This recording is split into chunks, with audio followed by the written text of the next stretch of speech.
Hello everybody, hello my partners in crime, and welcome to this case. This is a solved case. It's an older case, but a very, very interesting case.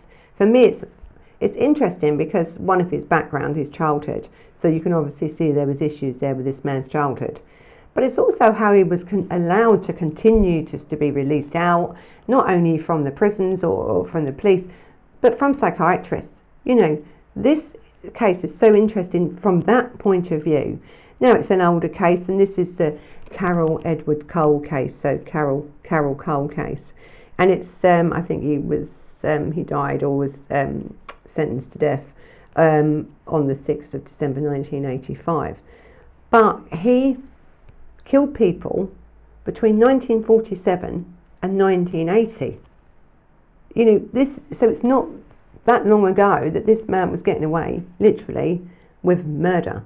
And if he hadn't have been the one that had told the police, hang on a minute, I've actually killed 15 people, as they were going to release him again out. I don't know what was going on here, but it's a fascinating case, this. So this is the Carroll Cole case. So Carroll Cole, born May the 9th, 1938, and again, as I said, he died on the 6th of December, 1985. He was an American serial killer and who was executed in 1985 for killing at least 15 women and one boy by strangulation between 1947 and 1980. So this early life of Cole's is fascinating, really fascinates me. So Carroll Cole was born in Iowa, and he was the second son of Laverne and Fester Cole. Now his younger sister was born in 1939, and soon afterwards his family moved to California, where Laverne found work on the shipyard. So his father was a shipyard worker. Not long after that, Laverne then went off to fight in World War II. So while his father was away at war, his mother had several affairs. Sometimes she also took him along, really, you know, to all these rendezvous she had with these different men, but she'd threatened to beat him if he ever told his father. So his childhood already starting to seem a little bit, you know, damaging, I suppose. You know, you have a child that's being taken to these different rendezvous. What was happening to this child when he was there? His mother were having lots of different affairs with lots of different men, and then she would beat him or tell him she was going to beat him if he said anything. So Vesta was this she really was, I think, emotional abusive to him. She was also physically abusive to him as well, and she also dressed him as a girl. So she really, I don't know if she actually liked this child. It doesn't seem, unless she was so desperate for a girl. I mean, she already had another child in 1939. She had a girl, but she dressed him as a girl. I mean, I don't know what this boy must have been going through in his early years. So, you know, she named him Carroll. She dressed him as a girl. She took him to these rendezvous. By the time he's got to school, he's now being bullied. He's being bullied over this name, Carroll Cole. He was persistently bullied. So his home life, he was really being bullied. He was bullied at school. He was only very young. And at 8, he retaliated against one of these kids which was bullying him really bad. I mean, 8-year-old, we're talking about a boy now that is about to murder someone because of the bullying. He's 8. The boy he murdered was 8-year-old as well. He took him down to the lake in Richmond, California, and literally held him under the water until he drowned. He killed him. Now, the death was then regarded as an accident by the authorities until Cole confessed about this murder later on in this biography that he wrote while he was waiting in prison. So again, this man wanted to say, but this boy was 8-year-old, killing another 8-year-old, taking him down to a lake, drowning him, and literally getting away with it for many, many years. Many, many years later, in a press interview that he gave, Cole said that event, really, where he'd murdered that boy, it primed him. It made him this, he had this mental commitment. He was going to kill that boy that day. He already knew that because he'd had enough of this boy bullying. But it was also to get even with his mother. You see, the mother had named him Cole. She used to dress him up in girls' clothes. She's created, hasn't she, this boy to be bullied. He blamed her. So he killed the child to really get even with her. That's what he said. He was a very messed up lad, and he was messed up as an adult. And he said it just built up in him and built up in him and just built up until he had this obsession, really, that he's going to get even with his mother. And that was his first victim, an 8-year-old boy. And he was 8 at the time of doing it. So as a teen, he's got away with this murder, hasn't he? He's moved on into his teenage years now. He was, really, he committed several petty crimes. He was frequently arrested for drunkenness and minor thefts and stuff like that. So the drinking now took place. There's minor thefts. He was starting now on this criminality trail, wasn't he? He was going to be a criminal in some way from this upbringing. It already made him now turn to alcohol, I suppose, and I think all the way through his life he turned to alcohol really as a support mechanism for the stuff that was happening to him and in his mind. You know, there is definitely issues here, and I think I've had a few comments from people about personality disorders. This is a case about personality disorder, without a doubt, and this was created from when he was very, very young. Definitely, his personality disorder has come from trauma and the experience in the environment that this boy had been brought up in, and it never left him. He could never ever get over it, and this is why he murdered so many people. This is without a doubt is why he did this. So after high school he joined the US Army, and he was released under bad conduct, I think, or bad conduct discharge in 1958, and that was for stealing a pistol. So he was even stealing from the army. In 1960, Cole attacked 2 people, a couple in a car park, and it was known as Lover's Lane. Soon afterwards he called the police in Richmond, California, where he was living, and told them that he was really plagued by this violent, fascinating, he was fascinated with killing people, strangling women.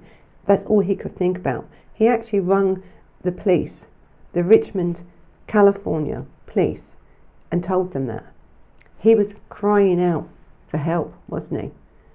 This is what I mean about this case. You have someone that's telling you, I'm going to kill. He never actually said at that point that he'd killed that young lad. That was much more, many years down the road. But he was telling you and trying to get help to stop him doing these murders. So because he'd done that, he did spend a lot of time in various mental institutions and hospitals over the next sort of 3 to 4 years of his life. And I think one of them, a lot of that time was spent in this Stockton State Hospital. And this doctor wrote, he seems to be afraid of female figures and cannot have intercourse with her first, but must kill her before he can do it. Okay, so the same doctor at the Stockton State Hospital for the insane. And he was, because he's telling you he had these faults. He's telling you he couldn't sleep with a woman until he had to murder them first. So they had to be dead before he could do anything. The same doctor who wrote all this about Carol Cole then released him in April 1963.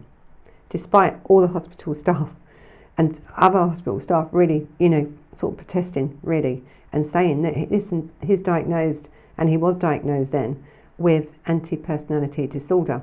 And as I said, there's a couple of different things to this, but antisocial personality disorder is one of the most dangerous to have.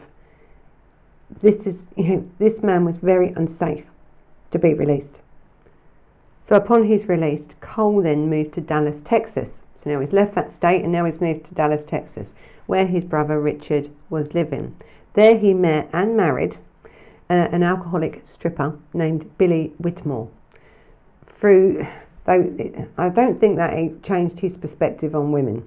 I think they was married a couple of years, and this marriage ended really as Cole burnt down the motel room, as he was convinced that she was sleeping with other people and having sex with men in there.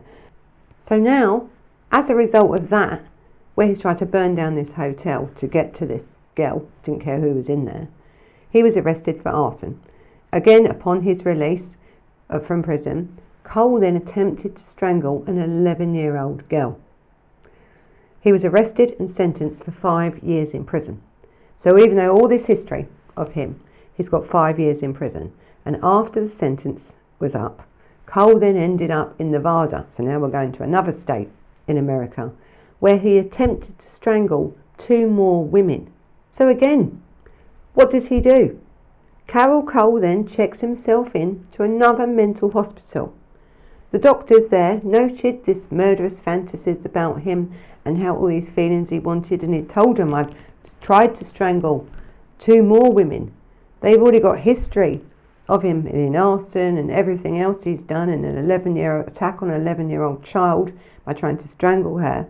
But they then decided they're not going to detain him, and he was given a ticket back to San Diego, California. Again, this round trip, now he's in San Diego. So what do you think he's going to do? He's going to get out, and Cole's first victim once he was out was an adult called Elsie Buck, and who'd picked up at the San Diego Tavern on, I think, May the 7th, 1971. He strangled her to death in the car and drove around with her actually in the boot of the car for ages, because he didn't know really what to do with her until he eventually dumped the body. Just 2 weeks later then he killed an unidentified woman and buried her in a wooded area. So now this man has gone from attempting really to really kill, now he's killing women, he's now strangling women, he's now doing a lot of it. Later on in interviews when he talked about these murders, he said that they had proven themselves to be unfaithful to their husbands, and so he, it reminded him of his adulterous mother. Again, these victims were all reminders of his mother, what she had done, what she had said. It just kept coming back to him. But he has an antisocial personality disorder anyway. So the mixture of all this stuff is now in an adult man fantasizing and now fulfilling them fantasies of killing women at any chance he can get. So again in 1973, because he's got away with all these murders, he's then married a barmaid called Duane Faye Youngglove Paschal. And again, she was an alcoholic. Listen, the women he married was alcoholics. They all had issues here. And I think that's what he needed. He needed someone, I think, that wasn't going to question him, because he used to, like, if there was a row or he couldn't handle things, he would just leave and go off and murder other people. So he says about 15, but they think there's probably more murders that he has committed and either forgotten about, was too drunk to remember, or just hasn't said. One of the murders that he doesn't really like to talk about much, and this was at this time when they were rowing and he'd go off on his, rants for a few days at a time. It included one that he had committed, and that there was cannibalisation in it. It cannibalised to a certain degree within this. His brain now, his mind now was, I don't know how you can explain someone's brain that they can do that, one to murder women. I don't think he could stop himself now. There was nothing now holding this man back at all. The stress, I think, of being in a relationship with someone, because I don't think he could have a relationship with anyone, to tell you the truth. Even though he wanted it, there was no normalisation. It wasn't a normal relationship at all. And then to use that and this feeling of what he's had since a child, of where he wanted to use these women to get back at his mother constantly. I don't know where the cannibalisation coming from it. I don't. And I think as many killers, they sort of escalate, don't they, in their crimes. Maybe that feeling of just strangulation wasn't enough anymore for Carol Cole. A lot of killers are not getting that same satisfaction, that same feeling from the kill. So they then move on to mutilation and do other things to the body in hope that that's going to give them some release or some sexual gratification, because he's already stated very early on that he can't sleep with women and have relationships with women while they're alive. That means he likes them dead. But maybe in the end that wasn't enough for him, and maybe this is where the cannibalisation come into it. I don't know. I'm only assuming. But it could have been.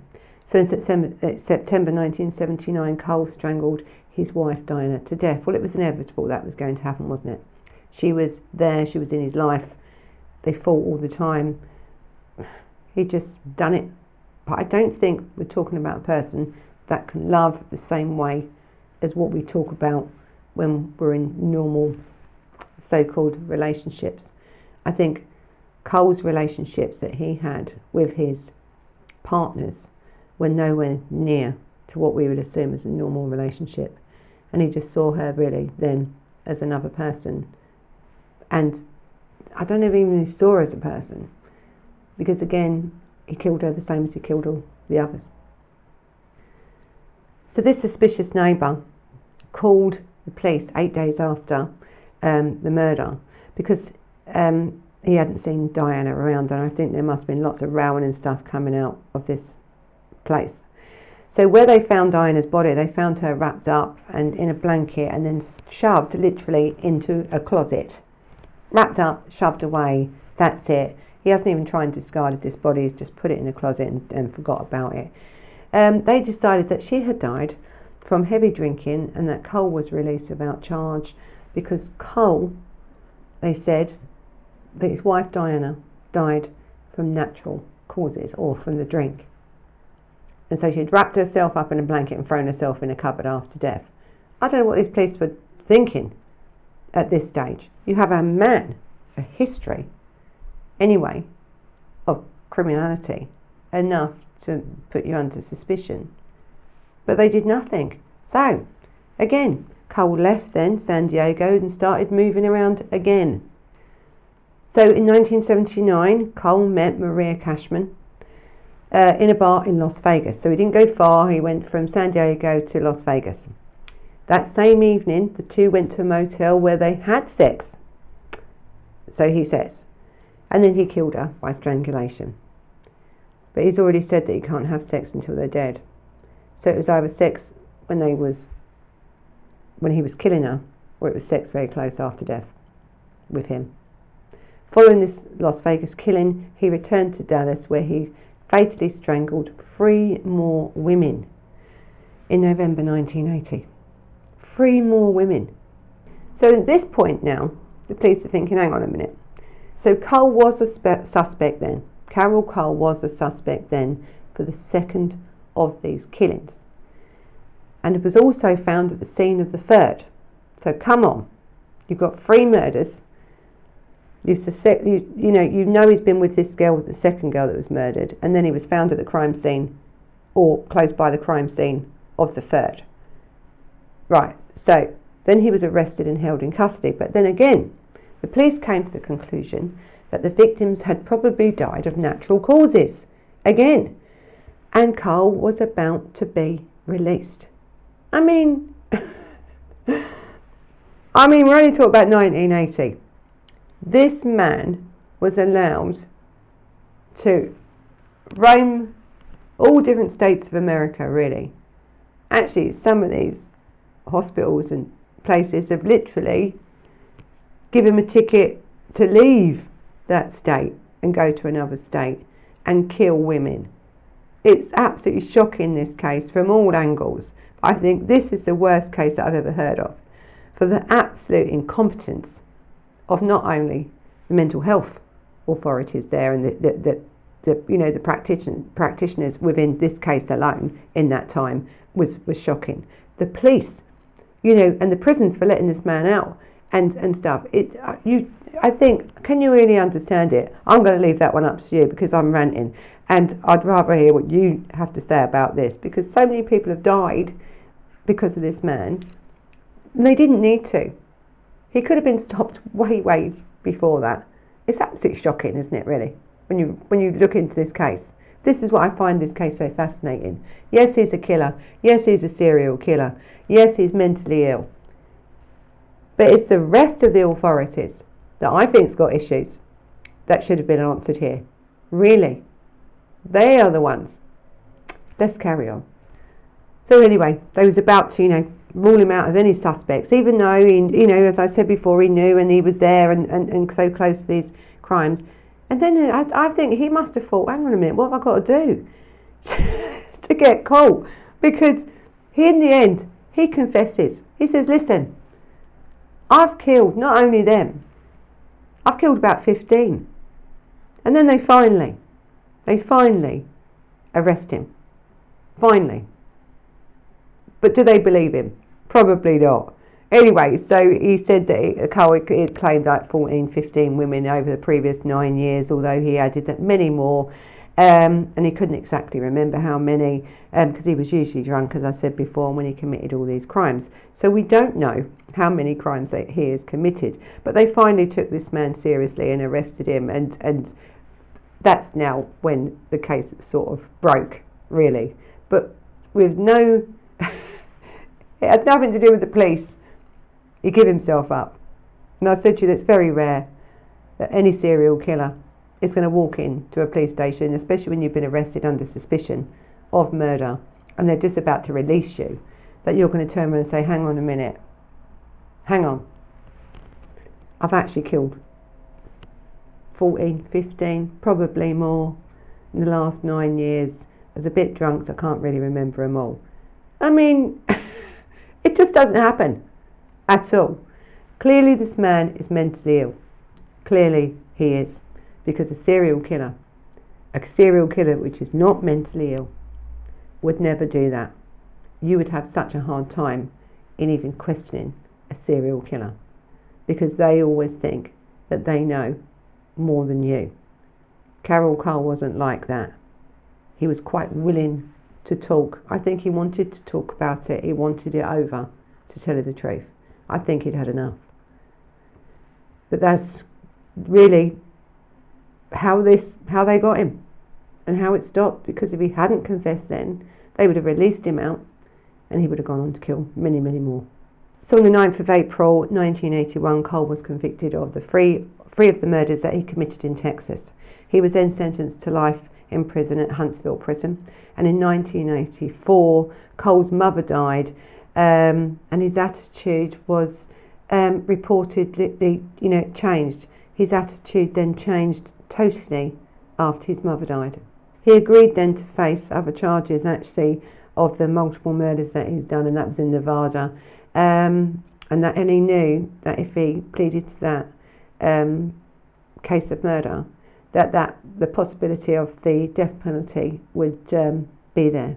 And in February 1984, Cole was extradited to Nevada, where he was tried and convicted for the strangulation death of 2 women in 1977 and 1979. In October 1984, Cole was sentenced to death in Nevada. Now, when his sentence was passed by the judge, he thanked the judge. They say, we've got anything to say. He said, thanks, judge. The man had had enough. He really had.